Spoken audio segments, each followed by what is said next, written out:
Yeah, that extreme cold weather makes them do stuff.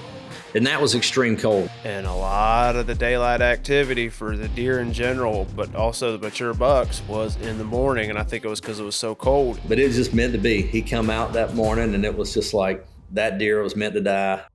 And he comes out with me and Clayton sitting there, and I'll never forget. I was like, I told him, I was like, there's the 200 or 190, whatever he was, because we knew he's at least 190. But when you can make an argument, like going back earlier, he's got all those points. I'm like, this deer will add up. He's going to be over 200. And then he was worn down. You could kind of see his backbone, but that's nothing new. Mature deer, late season, the rut is hard on them. And this deer is encountering exceptional, incredibly cold weather. I mean, it's the coldest weather I've ever hunted in Illinois. I think the temperature was -2 real feel that morning. And so we're sitting there and we had a pretty good morning. We were seeing a lot of bucks and they were coming in the beans, but at like 9:30, it was like deer. It was like 3 o'clock in the afternoon, early season or late season. Deer just started picking up. They start coming in from everywhere.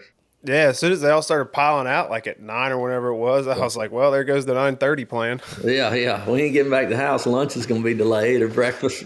But no, it was a fun morning. I mean, I had some good hunts this year, but that morning right there, I mean, that's one you will always have in your memory bank because it was good, and that the weather made it that way. And then I considered telling Clayton, I'd already bought our tickets, but I was like, we're not going to probably hunt mornings. Let's just go up Thursday midday. We'll be there in time to hunt Thursday afternoon. And we never would have killed this deer, because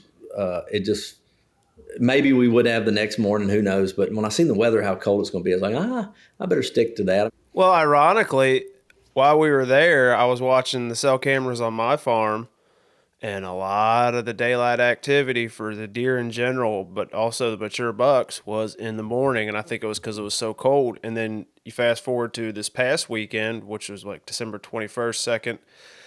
Same deal. We had a similar cold snap, and the mature bucks, they'd be showing up in the morning in daylight, but not in the evening for some reason. I don't know if it's that colder weather had them up or what. And then they that extreme cold weather makes them do stuff. And that was extreme cold. I mean, that may be the coldest weather that those poor deer right there see all year. And then sometimes it'll make them move 1, 2 o'clock. There's magic times, in a deer's body when it's that cold. I'm like, right now it's too cold for me to get up and move because of the amount of energy I'll expel to go feed. So they know the way God created them, they know when they have to move. And that deer was probably going to come out at 9:45 or whatever time he came out, 9:30, and eat for an hour, and then he probably wasn't going to have to move again the rest of the day till maybe that night.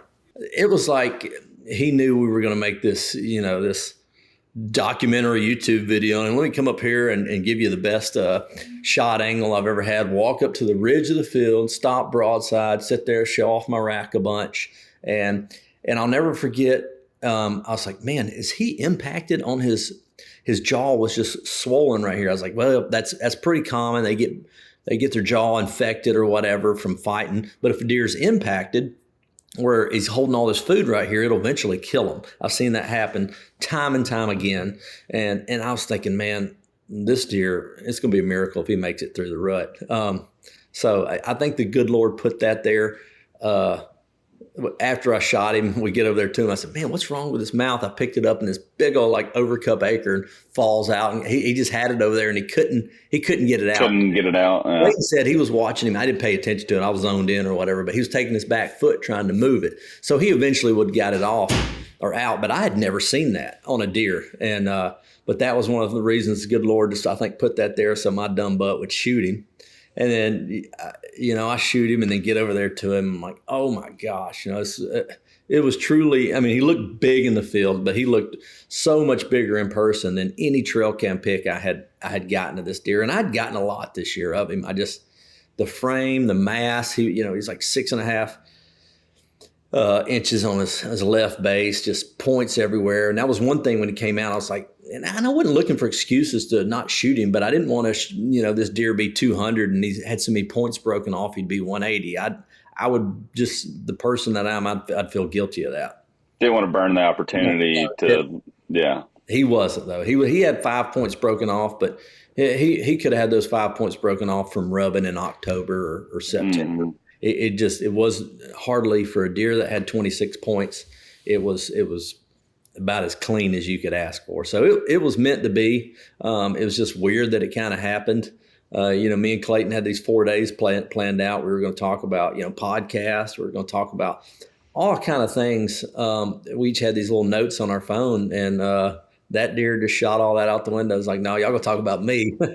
You gonna talk about, you gonna score me and take pics of me for next day. And we got some awesome pictures. And I just very lucky to get him. I mean, blessed. I always say I'd rather be lucky than good. I mean, yes, we did practice trigger management to get that deer to that age, and we gave him food and covered to the best of our ability. But I will 100% say I was not in there hunting that deer. I was in there hunting a giant-bodied 10-pointer with a split G2 who, is probably in the 160, something like that. That was the deer I was after.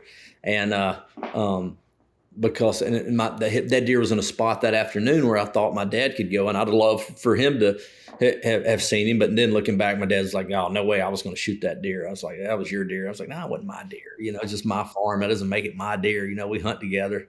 That's how we do. So, but it was just meant to be. He come out that morning, and it was just like the stars were aligning, and that deer was meant to die that morning. You don't want to get too deep in the weeds there, but it just, Clayton was there. Just everything fell into place. It really did. It did, because it was so cold that it kept the blind windows shut so that we didn't freeze to death, therefore keeping in the sound from your strawberry Pop-Tart wrapper. Yeah, I had a strawberry Pop-Tart that You day. had to move it to open the window, and I can remember hearing that thing like, I'm like, oh, all right, dude. Yeah, good thing the window's shut, Oh. Yeah, I had Pop-Tart issues and Clayton had audio issues, but we got them both figured out. But we had this north wind, so it's -2 wind chill. And honestly, I had it cracked. When I get in a stand, everybody's like, how do you keep your windows from fogging up? I never keep all my windows shut. One, I don't want the windows to fog up. Two, I want to be able to breathe. I want to breathe that, propane to hold the gas the whole time. And three, we're filming, so I have to have windows open. I can't keep, risk the window popping up and down, sun flaring it, whatever. But this north window, with that north wind, if I would open that window, it was like a thermostat. It would drop maybe 20, 30 degrees. And that's not a joke. Oh, yeah. That's ridiculous.